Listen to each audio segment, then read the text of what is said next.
Tugasku menemanimu.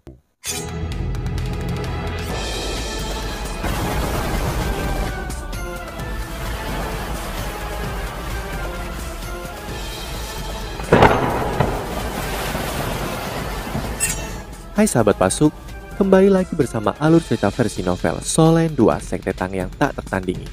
Jangan lupa like, subscribe, dan nyalakan tanda lonceng. Mari kita lanjutkan.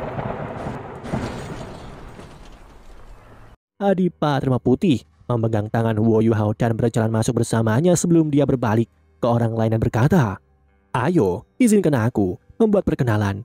Wu Yuhao adalah siswa berbakat dari Akademi Shrek dan dia dikenal sebagai mata Asura.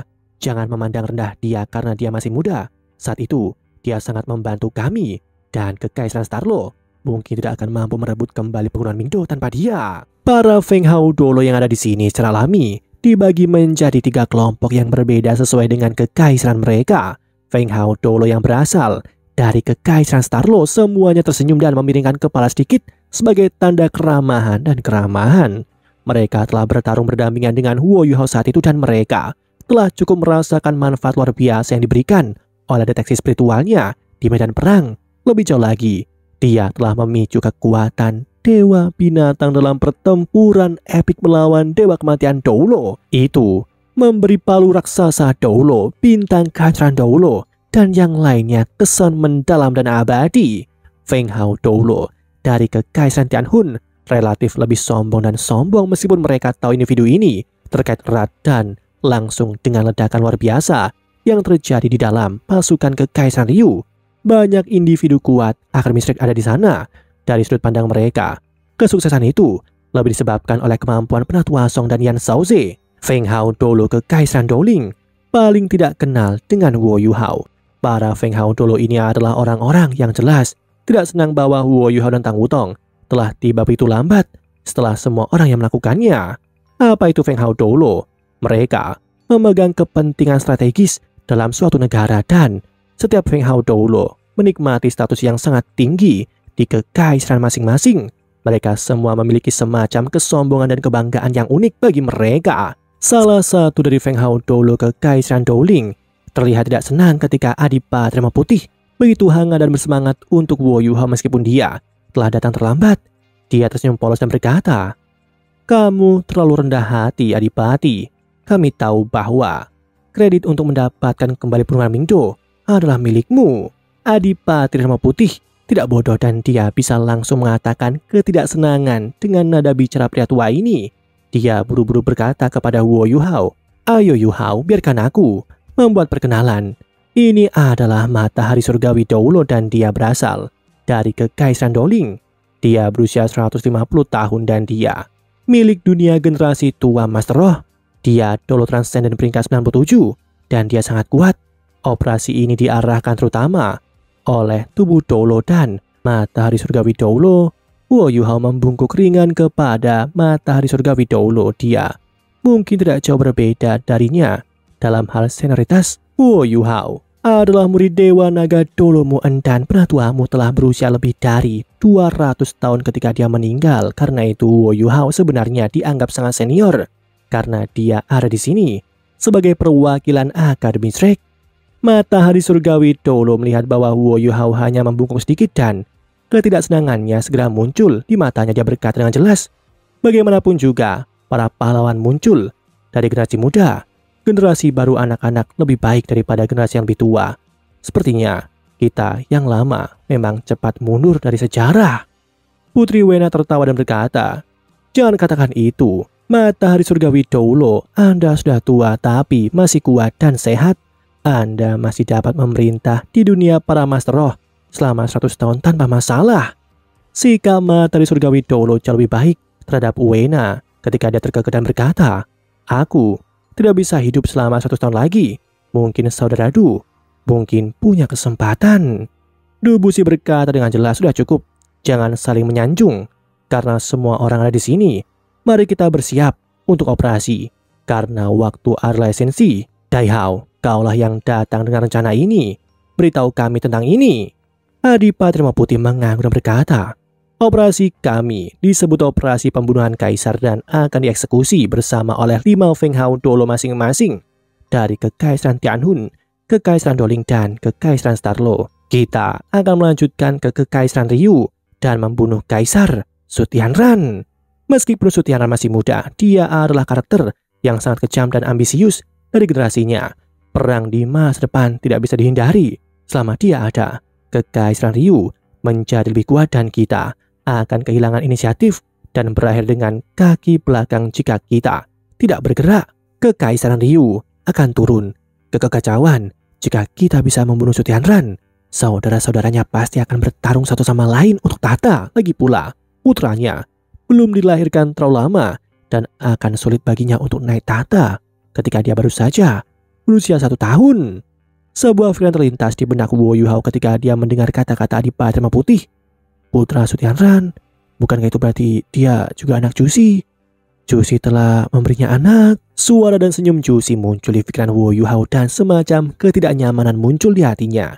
Tidak peduli apa dia berbagi berapa sentimen dengannya saat itu.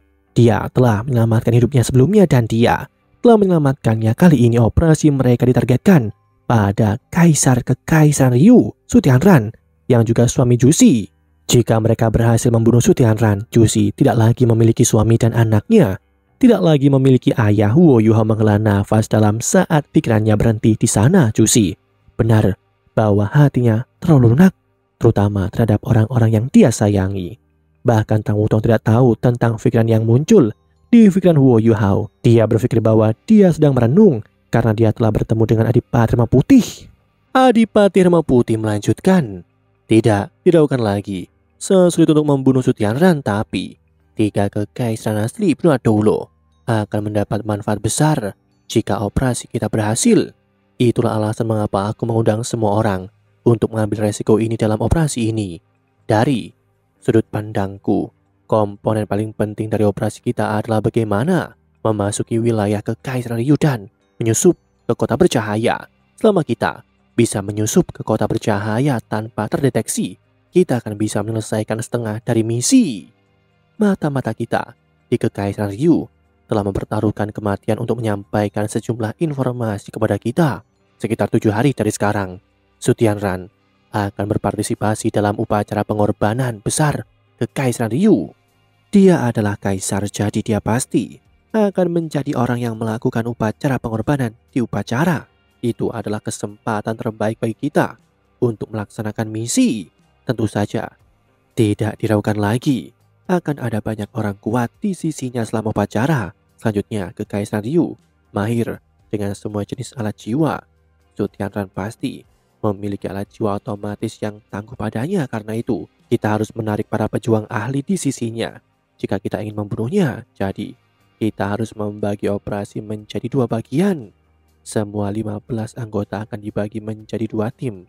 Tubuh Doulo akan memimpin satu, sedangkan Matahari Surgawi Doulo akan memimpin yang lain. Tubuh Doulo akan memimpin 4 Doulo Transcendent lainnya dengan pengecualian Matahari Surgawi Doulo, dan mereka akan tetap bersiap untuk memberi Su Tianran pukulan yang keras dan fatal. Matahari Surgawi Doulo akan membawa yang lain untuk membuat pengalihan perhatian pada hari upacara pengorbanan besar. Target pengalihan kita adalah gudang senjata di dalam kota bercahaya. Ada banyak gudang senjata di kota bercahaya, tetapi gudang senjata yang paling penting adalah di pinggiran timur kota. Itu relatif jauh dari tempat upacara akan diadakan, dan itu menyimpan massa besar botol susu tersegel dan peluru meriam jiwa stasioner. Setelah diserang, gangguan akan cukup besar sehingga Su Tianran akan diperingatkan. Mereka akan dikirim ke dalam kekacauan dan kesempatan tubuh Doulo akan muncul ketika itu terjadi. Mereka akan menyerang Su Tianran di tengah kekacauan dan semua orang akan mundur setelah satu serangan. Mohon untuk selamat semuanya, terlepas dari apakah misinya berhasil atau tidak. Rencananya tidak terdengar rumit, tapi pasti ada banyak masalah dengan detailnya. Bagaimana mereka menyusup ke Kekaisaran Ryu dan kemudian kota bercahaya akan menjadi masalah yang sangat penting sebelum mereka bahkan bisa menjalankan misi mereka. Rencana itu tidak terlalu rumit. Wu Yuhao sedikit menyernyit setelah mendengar rencana Adipati Rema Putih. Sebuah rencana yang tidak jelas seperti ini pasti memiliki peluang keberhasilan kurang dari 50% selanjutnya. Target pembunuhan mereka adalah kaisar dari Kekaisaran Ryu. Bagaimana Dipa Terma Putih bisa punya rencana seperti itu? Ini sama sekali tidak seperti standarnya. Adipa Terma Putih seharusnya tidak melakukan kesalahan seperti ini dengan kecerdasannya. Operasi ini memiliki barisan yang benar-benar luar biasa. Pemimpin sekte tubuh Bushi masih di peringkat 98 Dolo Transcendent. Bahkan jika kultivasinya tidak meningkat untuk waktu yang lama, dia nomor 2 setelah limit Dolo. Dan meskipun matahari surgawi Dolo tampak sedikit tidak senang dengan Huo Yu Hao, dia masihlah Dolo Transcendent peringkat 97. Dia cenderung menjadi individu terkuat di Kekaisaran Dowling. Mereka memimpin operasi ini. Jika operasi gagal dan mereka mati dalam proses itu, akan menjadi pukulan fatal bagi 3 Kekaisaran asli Blua Dolo. Huo Yu Hao memiliki banyak keraguan dalam benaknya, tetapi dia adalah yang termuda di sini, jadi tidak pantas baginya untuk bertanya terlalu banyak. Bushi mengangguk dan berkata, itu kira-kira rencananya, tapi kita harus berbicara lebih banyak tentang detailnya. Tidak banyak waktu yang tersisa dan kita harus menyusup ke Kekaisaran Ryu secepat mungkin. Adipati Harimau Putih mengangguk ketika dia berbalik ke arah Huo Yu Hao di sampingnya. Yu Hao, penyembunyian dan infiltrasi adalah kekuatanmu. Apakah kamu memiliki cara untuk membawa semua orang ke wilayah Kekaisaran Ryu tanpa ditemukan? Huo Yu Hao berkata, memasuki Kekaisaran Ryu tidaklah sulit, tetapi ada alat jiwa pengintai udara super tinggi di mana saja di dalam wilayah Kekaisaran Ryu. Setelah pertemuan kita sebelumnya, Kekaisaran Ryu telah bekerja keras pada alat jiwa pengintai udara berbasis darat. Aku pikir cara terbaik adalah melanjutkan dengan berjalan kaki. Alat jiwa pengintai udara tidak dapat memiliki osilasi atau detektor termal yang melekat padanya. Jadi, selama kita menghindari kota-kota besar, kita seharusnya tidak memiliki masalah mencapai dekat kota bercahaya secara damai. Kita akan membobol kelompok begitu mencapai kota bercahaya dan kita akan menyamarkan diri sebelum menyelinap masuk ke kota bercahaya. Seharusnya juga tidak sulit. Tapi Huo Yu Hao berhenti sejenak. Adipa Dharma Putih bertanya, tapi apa? Huo Yu Hao melanjutkan, jika kita ingin mencapai kota bercahaya tanpa meninggalkan jejak sama sekali, aku berharap semua orang dapat mendengarkan perintahku di sepanjang jalan setidaknya. Sebelum kita mencapai kota bercahaya, itulah satu-satunya cara bagiku untuk menjamin bahwa aku dapat membawa semua orang ke lokasi yang tepat. Dengarkan perintahmu, anak kecil. Berapa umurmu? Salah satu dari Feng Hao Dolo Kekaisaran Dowling bertanya dengan jijik. Adipa Terima Putih mengerutkan kening dan dia akan mengatakan sesuatu ketika bintang kehancuran Kekaisaran Starlo merendahkan suaranya dan berkata, kami akan mendengarkan siapapun yang lebih baik. Kami mengakui bahwa Huo Yu Hao lebih baik daripada kita dalam penyembunyian dan infiltrasi, dan aku setuju baginya untuk membawa kita ke kota bercahaya, dan aku akan mendengarkan perintahnya. Feng Hao Dolo Kekaisaran Starlo mengangguk satu demi satu dan menyatakan persetujuan mereka. Mata matahari surgawi Dolo menyipit. Apakah kamu begitu percaya diri, anak kecil? Huo Yu Hao tersenyum tipis. Ia tampaknya tidak terpengaruh sama sekali oleh keraguan bahwa Feng Hao Dolo dari Kekaisaran Dowling memproyeksikan padanya keraguan padanya. Jika semua orang mau mendengarkan perintahku selama proses, maka aku memiliki kepercayaan diri. Tentu saja aku tidak meminta salah satu dari kalian untuk melakukan apapun. Aku hanya berharap semua orang akan bergerak sesuai dengan deteksi spiritualku ketika kita menjalankan misi, sehingga dapat menghindari meninggalkan jejak di belakang. Matahari surgawi Dolo tertawa dan berbalik ke arah Bushi. Saudara Du, anak-anak muda sangat mengesankan saat ini. Setidaknya mereka jelas jauh lebih percaya diri daripada kita di hari itu. Aku setuju, Bushi berkata dengan dingin. Wajah matahari surgawi Dolo membeku. Bushi sebenarnya setuju. Dia memiliki kepribadian yang sombong, tetapi dia bersedia membiarkan anak kecil ini memimpin operasi. Demikianlah kisah untuk kali ini. Sahabat Pasuk, jangan sedih, jangan bimbang, apalagi galau, karena aku kan selalu menemanimu.